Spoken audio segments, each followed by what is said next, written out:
称帝之路就会遥遥无期。然而，就是这样一位大功臣，没有战死疆场，马革裹尸，却被吕后杀害。那么，韩信和吕后之间究竟发生了什么？萧何在这中间又起了什么作用呢？敬请关注系列节目《大风歌》第37集《成败萧何》。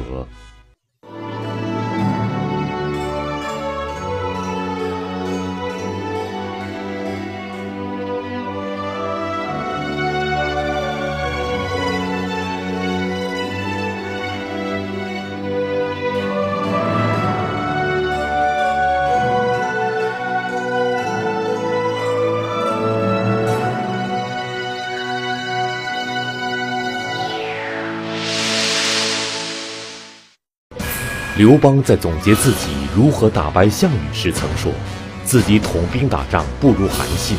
实际上，4年楚汉战争中，韩信可以说功不可没。有学者认为，如果没有韩信，刘邦的称帝之路就会还需时日。但是有着大功的韩信，最后的结局却十分惨烈。身为将军，他没有血染沙场、马革裹尸，而是被吕后杀害，其罪名就是谋反。那么韩信为什么要谋反？韩信是怎么谋反的？关于韩信之死，还有一句著名的成语“成也萧何，败也萧何”。那么韩信之死与萧何有什么关系？河南大学王立平教授为您讲述系列节目《大风歌》第37集《成败萧何》。实际上，刘邦得到这个消息的时候，刘邦并不在京城长安。那么刘邦晚年，第一有病，第二有伤，他不待在京城，跑到外边去干什么呢？因为刘邦在外面平叛。那么韩信虽然被刘邦委由云梦，从楚王降为淮阴侯，住在京城，形同软禁，但是韩信的生活跟自由并没有受到很大的限制。那么为什么韩信这个时候会突然之间发生谋反事情呢？这2件事儿就是刘邦去平叛，韩信参与谋反，这2件事儿其实和一个人有关。这个人叫陈豨。陈豨是个什么人呢？陈豨是秦末大起义一开始，陈豨就率领500士兵，就率领500个人投奔刘邦去了。所以他应当是最早加入刘邦集团的起义军将领。而且呢，陈豨的立功是在平定臧荼叛乱的时候立了功，所以他是刘邦在第一批封侯的时候，第一批封了29个列侯中间，其中就有陈豨。到了汉7年，韩王信叛乱的时候，陈豨又参加平叛。这一次平叛，这个刘邦给了陈豨一个重任。因为韩王信的叛乱是在代地，臧荼的叛乱呢是在燕地，就是整个就是汉帝国的北方一直在建国以后不稳，而且它离京城长安又特别远。燕就是今天北京这一带，代地的就是今天的山西的北部这一带，太原以北这一块。所以这些地方呢离京城长安特别远。所以刘邦后来就做了个决定，因为陈豨就任命他作为赵国的国相，让他作为赵国的国相，实际上呢是在监管代国给赵国2国的军队，就是让他统领整个北部的军队，等于是北部边防军的集团司令，给了他这么一个职务。陈豨是汉7年被受命去做了这个燕代2国的总监军，到了汉10年，陈豨发动叛乱，就汉10年的年底叛乱，这就带来了另一个问题了。陈豨既然被刘邦委任统管赵代两国的军队，应当说是位高权重，特别是掌管的军权。那么这个人怎么会背叛西汉政府、叛乱的呢？陈豨这个人有一个毛病，就是他有一个爱好。我们过去曾经说过，这个人一旦有爱好的话，就是软肋，是软肋，就好哪一口，这一口就要出问题。陈豨呢，他好这一口特别奇特，他不是贪财，也不是贪色，也不是贪权。陈豨喜欢养士，就是在他手下养活很多白吃饭的人，养活很多门客。这些门客最鼎盛的时候能达到多少呢？1000多人。陈豨只要一出来，他的门客一人驾一辆车，跟在后边1000多辆随从的车啊，浩浩荡荡，风光无限。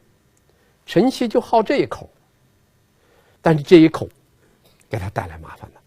这个麻烦怎么起的呢？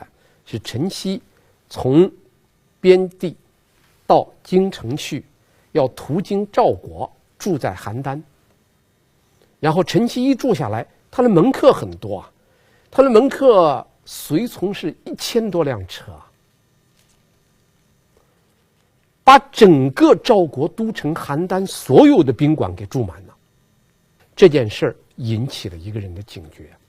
这个人是谁呢？就是我们前面讲那个夺除之争的时候，那个刘邦的爱子刘如意被封到赵国做赵王。刘邦就听别人的话，派了一个最信任的大臣叫周昌来做赵国的国相。周昌在赵国做国相，陈豨带大队人马从赵国都城邯郸一过，周昌盯上了。等陈豨从京城一回来，周昌就赶快上京城打了个报告，说了2点。第一，陈豨养客甚重，太多了，他养了这么多人。第二，此人在边地手握军权已经多年了。有了这2条，他手上养了那么多人，他又这么多年一直掌军权，会不会有变化，有变故？周昌就报告给刘邦了。刘邦一听，有道理啊，一个手握重兵兵权的人，他掌握2国的兵权，养了那么多人，干嘛了？查，就开始查。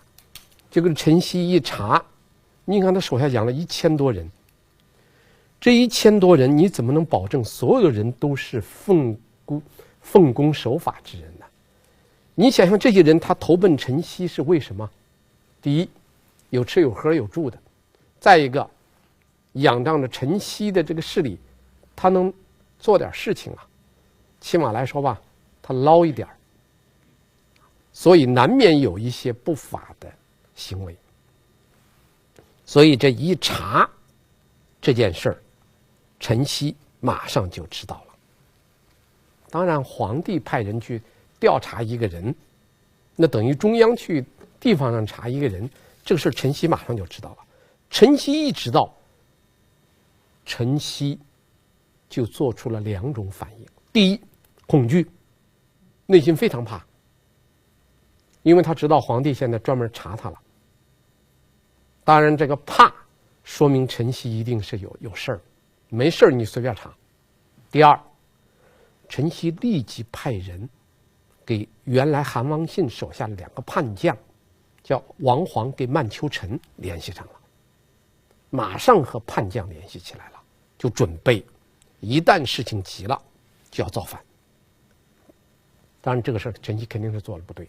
本来你要有了违法之事，那你只是一个违法，你一旦给王黄曼丘陈勾搭起来，给韩王信的叛将勾搭起来，这叫叛乱，这叫不归之路。所以陈豨呢就和他们联系到一块儿了。当然，陈豨和他们联系了也有原因，就韩王信叛乱的时候，当时曾经派人给陈豨联合过，但陈豨不干。那时候陈豨手握军权，正受信任，他不愿意参加叛乱，人站在高地上都不愿意去趟浑水。等到他虎落平阳了，他就想起来他原来跟我们联系过，赶快和人家联络。在王立群老师看来，陈豨或许真的有什么问题，如若不然，为什么刘邦一查他就乱了方寸？当然，他有没有问题，现在已经无从考证。但问题是，陈豨的敏感反应，刘邦会怎么看？他会认为陈豨没有问题吗？结果这样一来，刘邦就觉察到事情不妙。紧跟着，刘邦的父亲太上皇病故了，然后召陈豨进京参加这个治丧，陈豨不敢来。陈豨不来，刘邦就断定陈豨叛乱了，然后刘邦亲自带兵去平叛。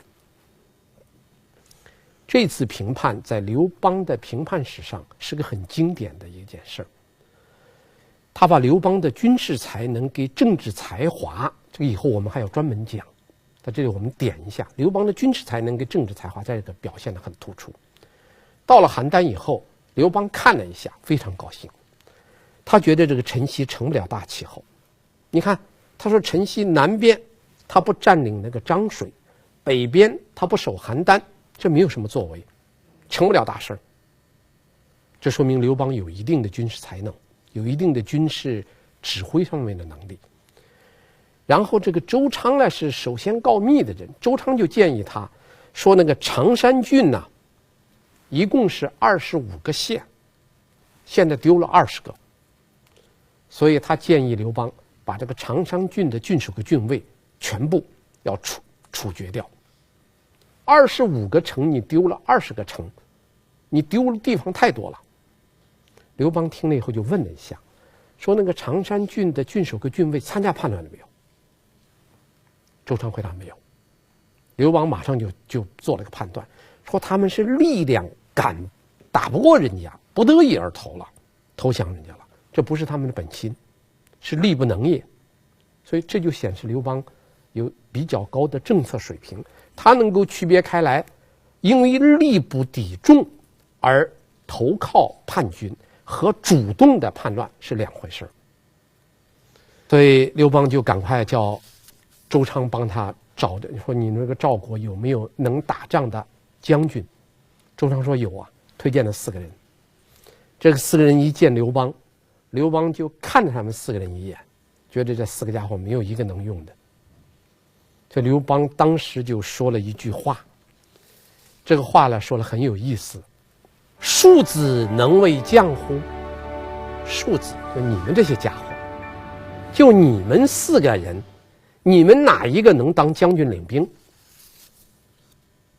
这4个人是周昌推荐的，周昌认为他们都是好汉，结果刘邦就没有用，看了一眼就不行，结果这4个人吓得就趴到那儿直磕头，说我们确实不行。刘邦说这样吧，每一个人封你们1000户，赏你们1000户的食邑，做个将军吧，还是用了啊。然后刘邦就到11年冬天就把陈豨叛乱主力部队给打垮了。到了12年的这个冬天，范哙就把陈豨杀掉了，这个叛乱前后历时3年给平定了。这就是陈豨叛乱。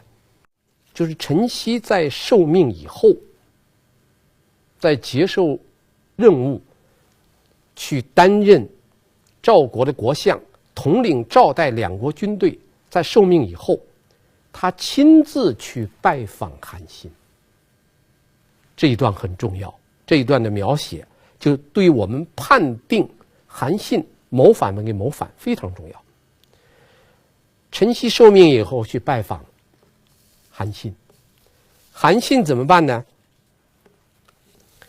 韩信叫他手下的随从全部退下去，不要跟着，亲自拉着陈豨的手，说了几句话。子可欲言乎？欲子有言也。西曰：为将军令之。这句话什么意思呢？就是陈豨在受命出发之前，专程去拜访了韩信。大家听清楚，是陈豨主动去拜访韩信。韩信一见陈豨来，没有等陈豨说话，就把他身边的人全部打开，然后就拉着他的手。我想给你说一句话，你能不能听我来给你讲一点话？陈豨说：唯将军令听之。我听将军之令，您说吧。然后韩信说：他说皇上派你去那个地方，是个天下驻扎重兵那个地方，它是个战略要地，现在派你去了。这是第一。第二，你手握重兵。第三，皇上对你非常信任。有这三条：战略要地、手握重兵、深受信任。假如你到那儿，要是有人说陈豨叛乱了，第一次说皇帝肯定不信，不相信。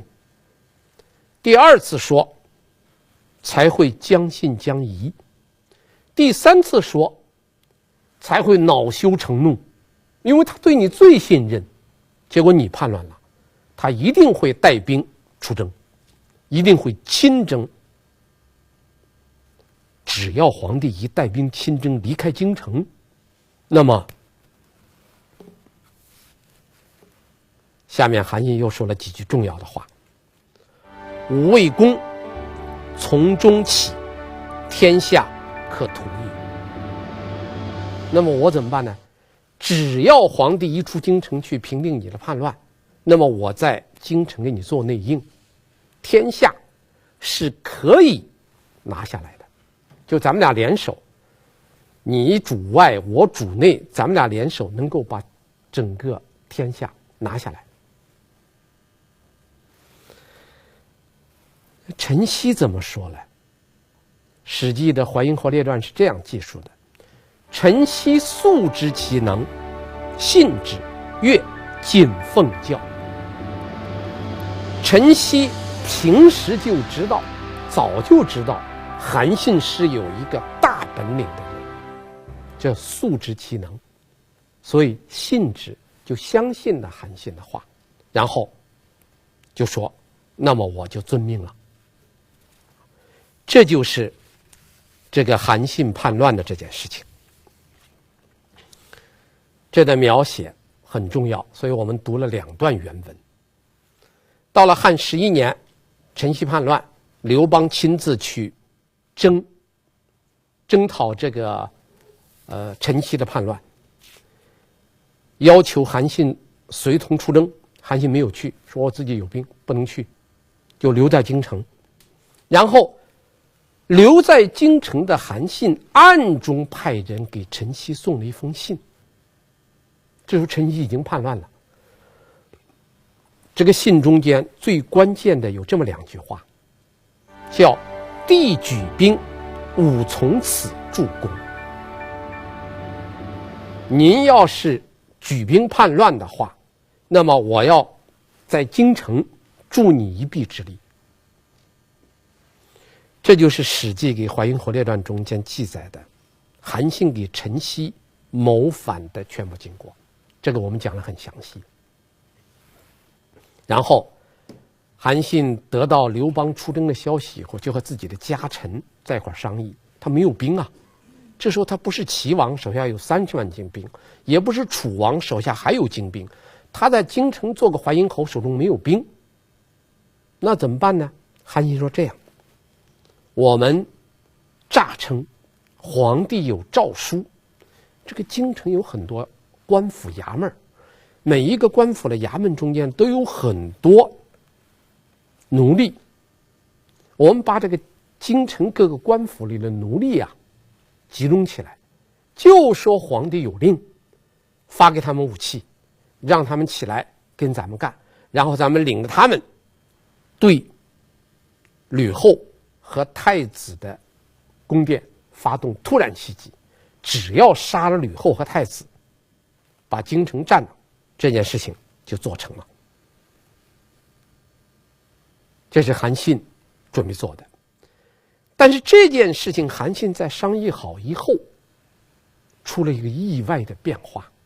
这个变化是，韩信手下有一个门客犯了罪，韩信非常恼，把他关起来了，想杀了这个门客。结果这个门客的弟弟知道他哥哥被韩信抓起来要杀，他弟弟恼了，跑到皇宫里向吕后告发，说韩信谋反，韩信怎么和他的家臣商量，怎么和陈豨勾结谋反，举报了。这一举报，吕后就知道了。吕后想招韩信进宫，但是又怕韩信不从，所以吕后跟萧何商量，怎么办呢？萧何说：“这样吧，我们就说皇帝在前方打了大胜仗，把陈豨杀了，这个战报呢已经送到宫里来了，让京城所有的列侯和大臣进宫去祝贺。只要韩信一进宫，我们就在宫里把韩信抓了就杀了。”商量好以后，就通知韩信。韩信当然不会去啊。结果谁来了呢？萧何来了。萧何亲自跑到韩信的府上，告诉韩信说，皇上在前方打了大胜仗，杀了陈豨，让所有的列侯给大臣们都进宫去祝贺。你是列侯啊，你该去啊。韩信说：“我有病。”那萧何说：“你有病也得去。”韩信想想，萧何是自己的知己啊，当年举荐自己的是萧何，萧何一直对自己不错，所以在萧何的劝说之下，最后萧何是死拉硬拽把韩信拉进了吕后所住的长乐宫。韩信一入宫，埋伏的武士一拥而上，把韩信就绑起来了。绑起来以后，再看萧何，萧何已经不见了。所以人们常说成也萧何，败也萧何，就指这件事儿。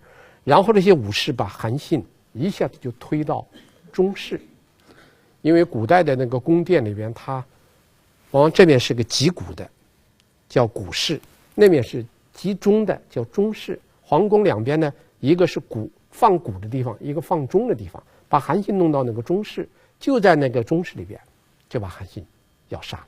韩信临死之前非常后悔，说了一段话，大意是说，我最不该的是没有听快通的话。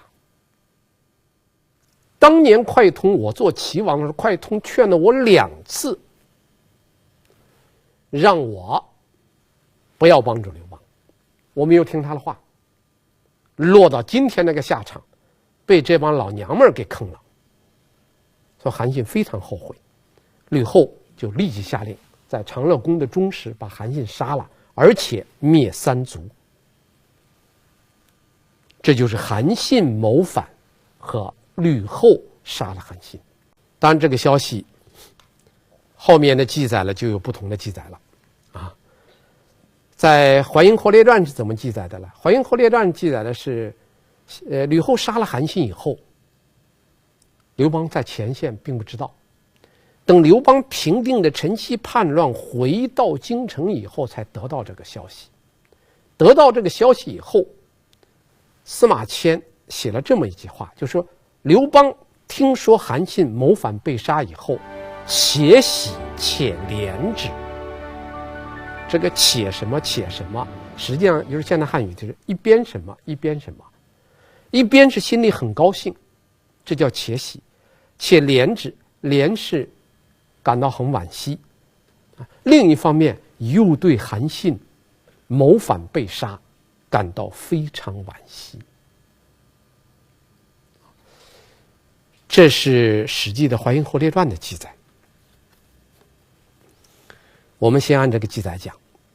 那么刘邦一回来以后，首先表现出来的是且喜且怜之，然后他就问吕后，韩信临死之前说什么没有？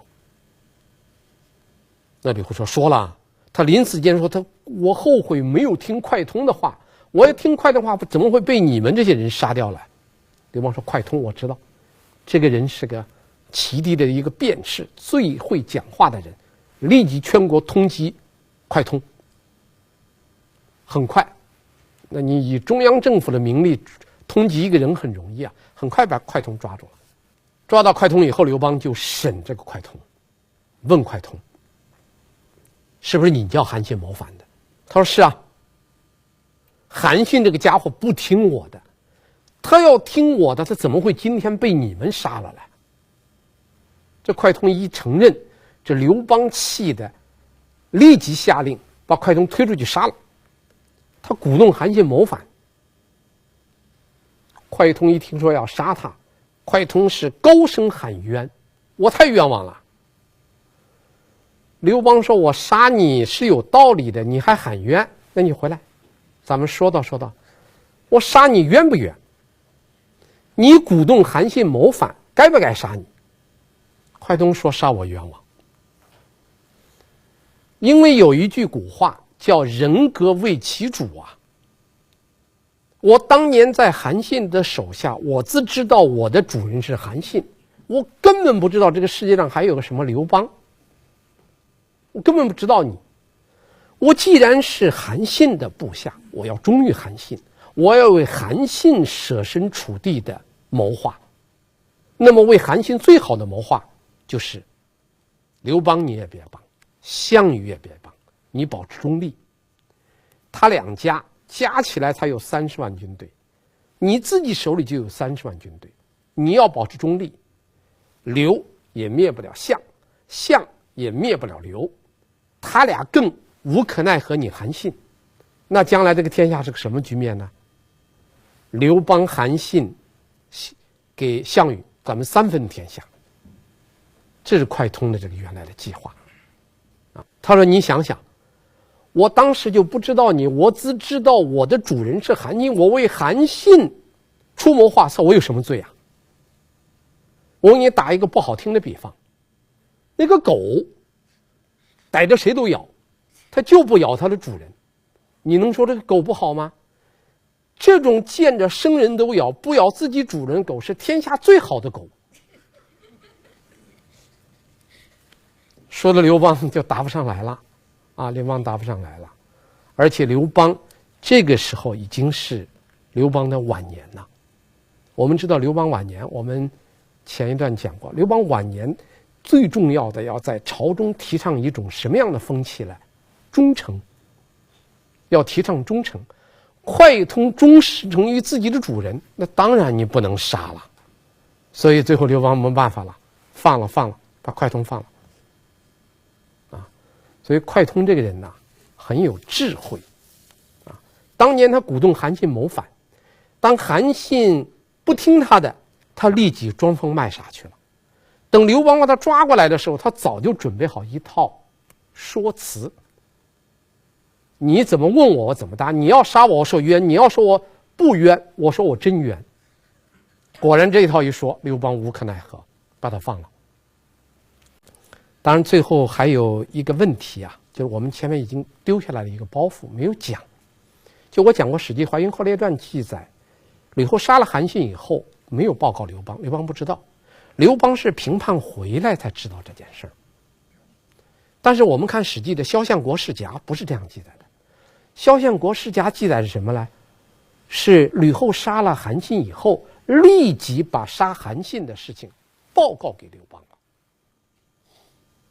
两个记载不一样，《淮阴侯列传》说是刘邦平叛回来以后才知道，萧相国世家说刘邦在平叛的前线就知道，刘邦知道以后立即做了一个反应，他不是追查韩信之死的问题，而是立即加封萧何。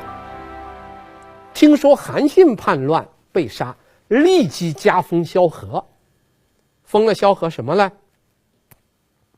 第一，从丞相任命为相国。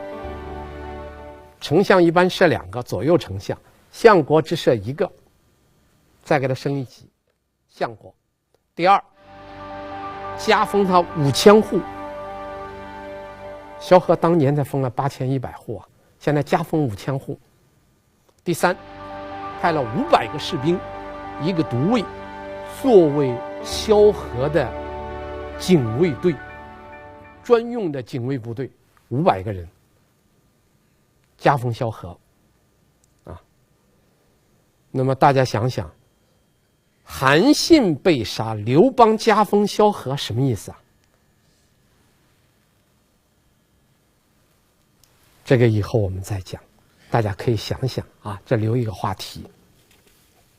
现在我们要解答另一个，就是刚才我们提那个问题。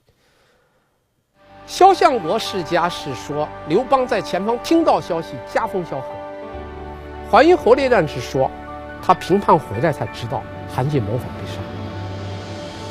两个记载不一样，哪个更可信？我个人觉得萧相国世家更可信。为什么呢？我有这么4条理由。第一，韩信非寻常之人，韩信不是一般的人啊，韩信的军功是天下第一，这么一个大功臣，随便杀了，事前不请示，事后不汇报，谁有这么大的胆子啊？吕后也不敢这样做。这是第一，韩信非寻常之辈，这是第一。第二，吕后此时不敢汇报，因为杀韩信的时候，正是刘邦准备废太子刘盈，立赵王刘如意最强烈的愿望最强烈的时候。你想想，在这么一个关口，吕后不经请示，擅自杀了一个大功臣，事后又不汇报，那要万一杀错了，或者刘邦不愿意了，那吕后岂不是吃不了兜着走吗？吕后有那么大的胆子吗？这是第二。第三，我们刚才第2点已经提到了，此事影响废立，就这件事直接影响到太子的废立。如果吕后这件事情处理失当，那么刘邦抓住这件事可以一个诏书下来，就把吕后给撸了，把太子给换了。这个关键时刻，吕后一步棋都不敢走错。特别是杀韩信这种大事儿，他岂敢事后不向刘邦汇报呢？我认为这不可能。等到刘邦评判回来才知道，然后是且喜且怜之，不大可能。一定是事情急了，必须立即的杀。谋反了吗？你不能等，必须立即杀。杀完以后立即上报，这个比较合乎情理。第4点，邀功心切。吕后邀功心切，这件事情发生在汉11年，汉12年刘邦就死了。刘邦死前1年，正是决心把太子拿掉，换上赵王刘如意的关键时刻。这个时候，吕后最希望的就是闹出点动静，展示一下吕后的肌肉啊。当然吕后有没有肌肉咱们不说了啊。所以吕后这个时候她最迫切的就是说，我这个人虽然没有那么年轻，但是我对你巩固刘姓江山，对你巩固你这个刘姓这个王朝，我吕后还能发挥作用的。所以在这么一个关键时刻，这是一个吕后邀功的一个机会，也是一个吕后展示自己的肌肉、展示自己力量的机会，她岂能放过啊？好不容易抓到一个叛乱的人，而且自己亲手把他做掉了，赶快向刘邦报告，显摆自己的功劳。吕后能傻到事前不请示，事后不汇报，放弃这么一个显示自己的机会吗？不可能。所以从各个方面来看，吕后一定是立即上报了。所以《淮阴侯列传》的记载不大可信，萧相国世家的记载更符合情理。当然，司马迁为什么一个这样写，一个那样写呢？估计司马迁在写的时候已经听到了两种说法，所以司马迁呢是个很优秀的史学家。最优秀的史学家是一般不会以自己的主观愿望去做判断的，所以他怎么办呢？《淮阴侯列传》记一说，萧相国世家记一说，两说都记载下来了，那么哪一说对呢？大家看吧，大家看吧，这是一个最公正的史学家、最优秀的史学家的做法，不用自己的主观判断来影响历史事实的这个叙述和记载。所以我认为这件事情应当说是吕后立即就上报了，但不管怎么说，韩信因为给陈豨联手谋反而被最后灭了三族。但是从古人到今，都有很多人不相信韩信谋反。古代有好多学者不相信今天还有很多学者不相信。这就是一个问题为什么从古至今有那么多人不相信韩信谋反呢？请看下集反乎冤乎。谢谢大家。在楚汉战争中，他为刘邦出生入死立下赫赫战功，然而最后却落得一个谋反的罪名，被杀于中室。他就是韩信。关于韩信之死，有人认为韩信是被冤枉的，也有人认为韩信是罪有应得。那么哪一种说法符合历史的真实？敬请关注系列节目《大风歌》第38集《反乎冤》。